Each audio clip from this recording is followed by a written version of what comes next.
镜周刊报道，在中国大陆爆红，台湾也因上了许多音乐选秀节目，拥有不少知名度的薛之谦，虽然出道13年，出了8张个人专辑，虽然曾为了拍 MV 等工作来过台湾，但没有在台湾公开宣传过自己的作品。凭着累积的人气，宣布4月13、14日将在台北小巨蛋举办摩天大楼世界巡回演唱会，台北站。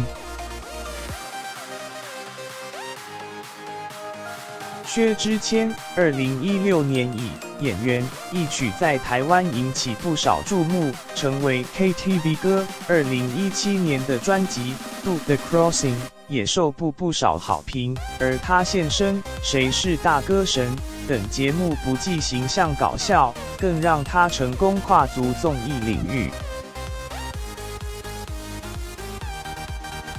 薛之谦摩天大楼世界巡回演唱会台北场有别于其他城市，特地多加了延伸舞台，让艺人能更加贴近每一位观众，让第一次攻蛋的薛之谦能有机会近距离接触。